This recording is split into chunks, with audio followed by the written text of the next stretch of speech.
All right, Econ, we're gonna go ahead and look at converting inputs to outputs. So when we take a look at question number 3, you have to go ahead and you can cross multiply to figure out who has the advantage, but when you wanna go ahead and figure out how to change the CPF and figure out how much they can produce and their consumption possibilities frontier and stuff like that, and to figure out the ratios, you have to switch them into outputs. So what we're gonna do is we're gonna take the 30 minutes of vacuuming, the hour to vacuum, and so on, and we're gonna convert it into a common amount. So the 45 minutes is the one that is kind of a little goofy. So really, if you take a look at 45 minutes and 45 minutes, that's an hour and a half. And then if also we move it to 3 hours, so if we say the common output is 3 hours, how much could you do in 3 hours? So you take a look at Anna, in 30 minutes she can wash dishes. Well, how many dishes like total can she do in a 3-hour period? So of course 2 every hour, so 3 hours would be 6. So I put Anna, okay, her output would be 6 dishes basically in the 3 hours, and it might be doing a load of dishes, you know what I mean? Okay, then of course she can vacuum. It takes her an hour to do a unit of vacuuming. Okay, well, how many units of vacuuming could she do in 3 hours? 3. Then you take a look, okay, it takes 15 minutes to wash dishes for Joe. So in 3 hours, he could do 12, okay, because he can do 4 per hour times 3 hours, 12, okay? And then 45 minutes to vacuum, he could do 4, okay, units, because that's in 45 minutes times 4 is 3 hours.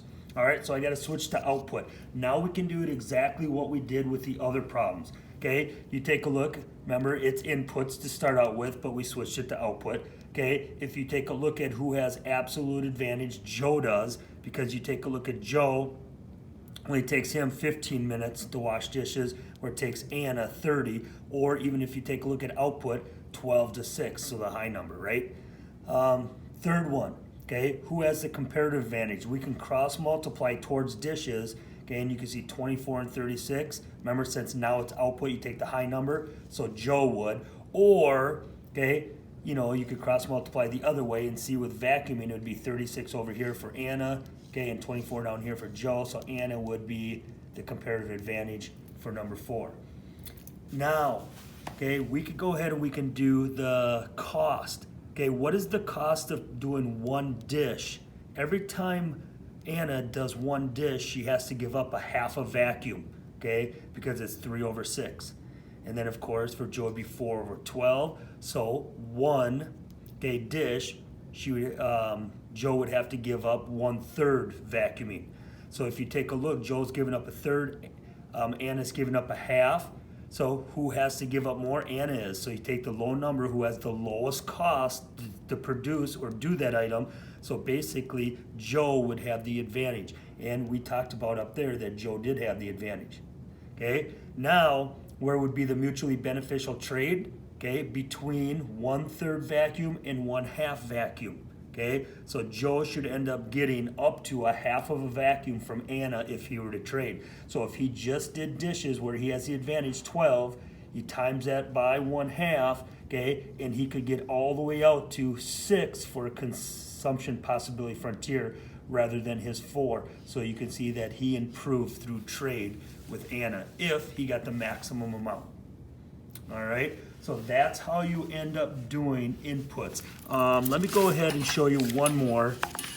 So on the back side, number 7, okay, I took the inputs here, okay, candidate 6 hours to produce a calculator 4 hours, okay, produce 1 unit of backpacks. So what I did is I converted into a common one. I said 12 hours, okay, so in 12 hours, okay, if it takes 6 hours to produce 1 calculator, then what you could do is you could produce 2 in the 12-hour time period we talked about. So we convert it to an output. Then of course, the 4 hours to produce a backpack in 12 hours, okay, Canada should be able to produce 3 of them.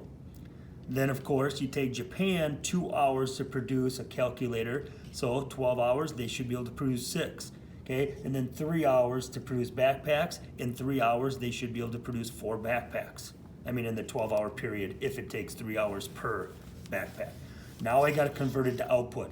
Then I go through, do all the questions, okay, figure out the CPF, and then take care of it all. All right, you can go ahead and you can do that one on your own.